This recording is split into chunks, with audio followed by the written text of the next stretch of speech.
Monsieur le Président, mes chers collègues, avec cette proposition de loi, nous remettons à l'ordre du jour de notre Assemblée la pauvreté qui est en train de submerger la jeunesse de notre pays. Je le sais, c'est un sujet que vous aviez déjà tenté de remiser au placard par un précédent vote le 18 février dernier, mais comprenez bien, alors que la grande pauvreté étend partout ses ramifications, propulsée par un carnage social absolument inédit, il est incompréhensible que notre regard se tourne ailleurs, se porte ailleurs que sur les souffrances qu'elle engendre aujourd'hui. Il est indécent que notre Assemblée se refuse à les endiguer quand elle se montre si prompte, si ardente pour assister les plus riches. Nous le savons, l'épidémie, les confinements et les couvre-feux ont eu un effet d'accélérateur sur les vagues de pauvreté qui s'abat sur les plus jeunes, confrontés en masse à la misère et à l'isolement. Et depuis 15 ans, la progression de la pauvreté est la plus forte chez les jeunes, conséquence d'une religion néolibérale dont on ne sait plus désormais ce qui la guide, si ce n'est l'injonction à faire toujours moins pour ceux qui ont moins et toujours plus pour ceux qui ont plus. Conséquence aussi du no man's land juridique dans lequel se trouvent depuis bien longtemps les 18-25 ans. Ils n'ont pas de statut et d'allocations pour les étudiants qui leur permettraient de vivre dignement, difficulté pour les jeunes qui travaillent de cumuler suffisamment d'heures pour accéder au chômage, et c'est certainement pas avec la contre-réforme de l'assurance chômage qui arrive là que les choses risquent de s'améliorer. Impossibilité aussi de toucher donc ce minimum vital qu'est le RSA. Moralité, résultat, la pauvreté chez les jeunes s'installe à force d'incapacité politique. Et sous les coups de l'épidémie, elle est en train de se massifier. En 2020, seuls 55% des diplômés sont parvenus à trouver un emploi.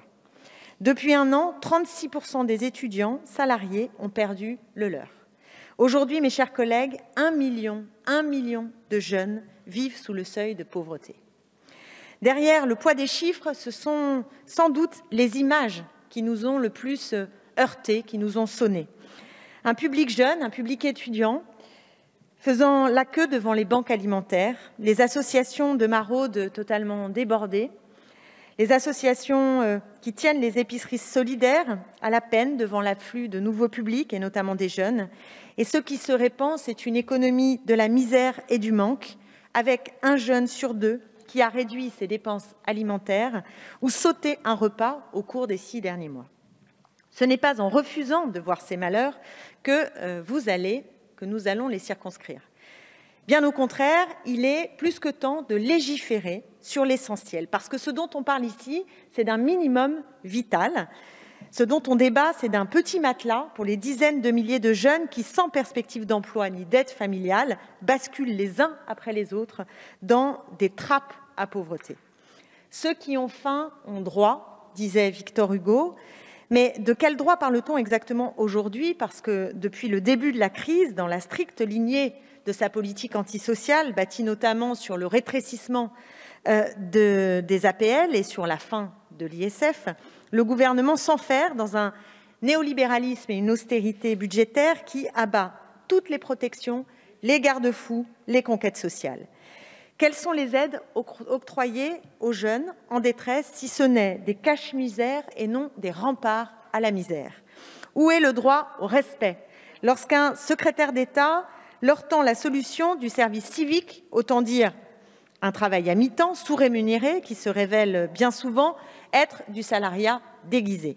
Lorsqu'un responsable de la majorité propose aux jeunes de s'endetter au nom, franchement, mais quelle honte, de l'émancipation? Lorsqu'un porte-parole, pour s'adresser aux étudiants, échange avec des influenceurs plus habitués à faire des vlogs à Dubaï qu'à suivre des cours sur Zoom. Lorsqu'une présidente de région, comme tant d'autres avant elle à droite, estime que le RSA ancrerait les jeunes dans l'assistanat, on connaît le refrain. Mais quelle folie, mes chers collègues, qu'on en vienne à tout faire, à tout dire pour refuser aux moins de 25 ans l'extension d'un droit à ne pas être misérable. C'est de cela dont nous parlons aujourd'hui, ne pas être misérable.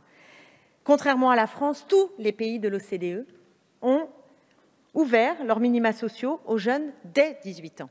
Nous sommes une exception, une triste exception parmi les pays de l'OCDE. Et en période de crise, la meilleure façon de lutter contre la pauvreté est de soutenir les revenus par les prestations sociales. Cette idée a fait l'objet d'infinis travaux. Il y a toute une littérature sur le sujet, convergente, qui a valu à Esther Duflo son prix Nobel, qui trouve un large consensus chez les économistes. Lisez donc, par exemple, le sociologue Denis Colombi. Vous apprendrez que donner de l'argent aux pauvres pour les sortir de la pauvreté, scoop, ça marche. Certes, cela ne va pas dans le sens de la théorie du ruissellement qui irrigue votre politique, à défaut d'irriguer notre économie et de bénéficier au premier de corvée. Parce que vous restez sourds, mais absolument sourds, aux tribunes des économistes, vous refusez de voir la misère qui s'étend, vous refusez d'entendre que la majorité de la population plaide pour cette ouverture du RSA au moins de 25 ans. Et je ne comprends pas comment la pertinence d'une telle mesure peut ne pas résonner dans cet hémicycle quand autant la crient à l'extérieur. Comment pouvez-vous vous ranger derrière les caricatures du MEDEF qui estime que cette proposition revient à, je cite, instaurer le fait qu'être pauvre, c'est un métier à plein temps. L'outrance donne la mesure du carcan idéologique. Non, il ne suffit pas de traverser la rue pour trouver un emploi. Avec le vote de cette proposition de loi, aujourd'hui, c'est 1 million de jeunes que nous pourrions tirer hors de l'extrême pauvreté en leur offrant un sursaut toujours, un sursis parfois, la survie sans doute. C'est 1 million de concitoyennes et de concitoyens qui entrent dans la vie par la porte qui est la plus petite, une porte que nous pourrions leur ouvrir davantage. Le refus d'étendre le RSA au moins de 25 ans est une décision qui m'apparaît vraiment violente, illogique, et elle révèle au fond un peu l'absurdité dans laquelle vous pousse l'obsession de la compétitivité et de la concurrence de tous contre tous. Une députée de la majorité justifiait l'autre jour ce refus par le souci de justice, figurez-vous, incroyable. Il y aurait une injustice à l'égard des familles qui seraient avantagées, les familles aisées, puisqu'on donnerait à leurs enfants le RSA, alors que le gouvernement choisit dans le moment justement de faciliter les transmissions de patrimoine entre riches. Si ça, c'est pas favoriser les jeunes riches, moi je ne sais pas de quoi on parle. Et quand on en vient donc à tordre ainsi la réalité, c'est que le mépris le plus crasse comme d'habitude est malheureusement aux commandes. La fermeture du RSA aux plus jeunes revient à refuser la majorité sociale à 18 ans. C'est ça au fond. Vous n'acceptez pas l'idée qu'il y a une autonomie de la jeunesse dès lors que nous atteignons cette majorité de 18 ans. Et c'est considérer les jeunes comme des enfants dont vous auriez la maîtrise, comme des enfants à qui, y compris, on donne de l'argent de poche et que vous souhaitez maintenir dans la dépendance des aînés. C'est entériner l'image d'une France entièrement tournée vers les winners, et une France qui se construit sur l'idée effrayante que la pauvreté, au fond, forge le caractère et fait émerger les talents. La réalité que pointe ce refus, c'est la méfiance tout azimut des pauvres qui vient s'ajouter à celle des jeunes. C'est le caractère antisocial d'une politique économique tournée vers les plus riches et qui écrase les plus précaires. En détruisant statut et protection, en supprimant la fiscalité sur le capital, vous faites le lit d'un ruissellement qui coule toujours plus vers le haut. C'est un phénomène qui n'a rien à voir avec la physique, mais tout avec votre politique. Entre 2009 et 2020, je le rappelle, et le chiffre est effrayant, le patrimoine des milliardaires français a été multiplié par 5. Par 5. Par 5, mes chers collègues.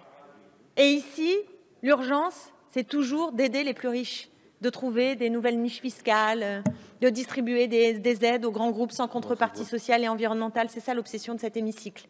Et là, nous vous demandons tout simplement d'ouvrir votre cœur et votre raison pour permettre à des jeunes entre 18 et 25 ans de ne pas basculer dans l'extrême pauvreté. C'est uniquement de ça dont nous parlons.